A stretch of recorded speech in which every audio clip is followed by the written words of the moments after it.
Assalamualaikum warahmatullahi wabarakatuh. Malam ini kita ketemu lagi dengan channel Langkah Misteri. Oke, sebelumnya saya mengucapkan selamat malam. Malam ini kita akan membahas tentang benda-benda gaib ya. Ya, nanti kita akan bahas yang mungkin yang kita ketahui aja ya. Iya. Karena yang namanya hal gaib itu dia nggak gampang ya. Buka. Karena banyak misterinya, makanya bilang ini langkah misteri. Iya. Nah, sekarang sebelum saya bicara dulu, Pak, ada cerita apa di Mas Rizal maupun Pak Soleh? Jadi konon katanya kan pusaka itu ada yang membawa kebaikan, ada yang membawa keburukan.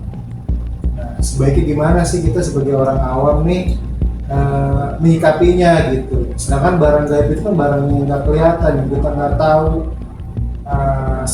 sababnya dari mana, apa bagaimana. Kita sendiri kan awam, itu yang kita ingin ketahui lebih jauh. Ya. Oke, Pak Soleh, ini yang saya juga tahu seluruhnya. Saya mungkin akan bercerita tentang yang saya mungkin tahu aja, karena yang namanya pusaka itu juga semua mereka punya pedang berarti kan, yang kita nggak tahu. Makanya menurut saya begini, Pak Soleh, yang namanya pusaka nggak bisa kita mauin. Ya, kalau menurut saya baiknya, iya. Jadi nggak usah kita mauin atau kita harus beli. Ya, kalau mau kita beli yang memang tidak ada kodamnya nggak masalah, hanya buat hiasan-hiasan nggak apa-apa.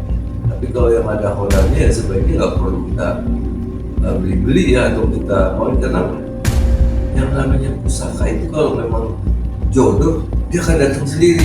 Entah itu memang datang melalui sendiri gaib, entah itu ada yang ngasih, ya kan, kalau itu memang jodoh. Karena kalau bukan jodoh itu harus kita rawat sesuai dengan kemauannya. Jadi kita harus ngikutin ini sesuai yang saya tahu ya. Ya, karena banyak yang terjadi seperti itu saya lihat. Jadi kalau dia memang datang sendiri, dia mau datang sendiri, ya justru itu yang nyaman, dalam arti kita nggak perlu ngerawat dia, nggak nyusahin gitu. Dia ya secara gaibnya, kalau memang dia apa kan kodam pusaka itu macam-macam, ada entah itu untuk rayuan, entah itu penangkan peragaan ya, menjaga diri atau untuk menjaga rumah ya. Dia akan berfungsi dengan sendirinya kalau dia itu memang datang sendiri. Nah, kalau dia harus kita beli segala macam ya, kita harus rawat bener-bener itu. Jadi repot. Lah iya, kalau kita nggak rawat itu bisa makan diri kita sendiri, bisa sakit. Lah iya, itu udah banyak yang terjadi. Karena saya pernah menangani ya hal-hal yang kayak begitu, sampai dia sakit kayak mau mati besok istilah kasarnya. Ya karena ulah kodamnya itu, karena ternyata dia nggak tahu ya, nggak dirawat dia. Nah, itu Pak Soleh yang sepengetahuan saya. Nah, terus untuk Pak Rizal, ada apa selain kasus tadi? Biasanya mah di rumah kan ada pusaka yang punya kita sendiri, karbon gitu.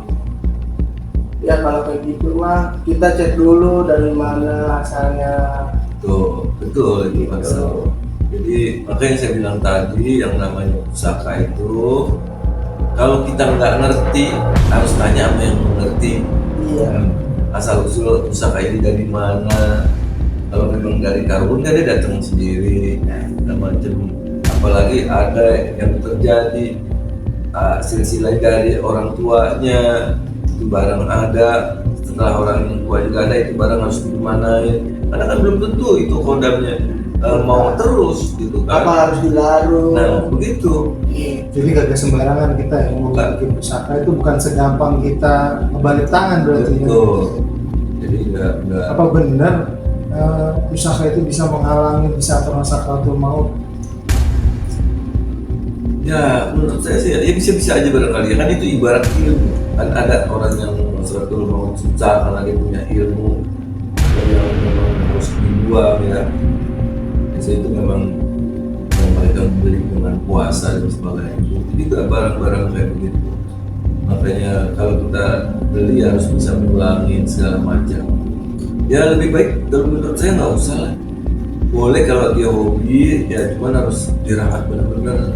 Kalau dia suka yang mau beli-beli ya nggak jadi masalah, silakan, yang penting mereka harus ngerti bagaimana cara merawatnya gitu, karena kalau bukan jodoh dia kan itu harus dirawat, jadi itu yang harus dirawat. Kalau dirawat ya nggak masalah gitu. Kan pusaka itu apa bisa membuat suasana rumah itu jadi nggak nyaman, situasi rumahnya itu jadi mungkin efeknya jadi sakit atau bagaimana? Apakah bisa terjadi begitu? Bisa, maka justru itu banyak tuh yang kayak begitu terjadi, itu banyak. Kan saya bilang tadi itu berarti bukan dari dia. Paksa Jadi ada yang dia pengen udah waktunya keluar, dia minta keluar, tapi yang tuan rumah kan nggak tahu, ya kan? Kenapa ini kayak begini? Nah ternyata itu sebenarnya udah minta keluar barang itu, gitu. Banyak itu terjadi yang udah kayak begitu dari bapak tanya, benar. Jadi kita harus paham, kalau miara-miara itu harus paham bagaimana cara perawatannya gitu. Jadi kita nggak jadi celaka buat diri kita gitu.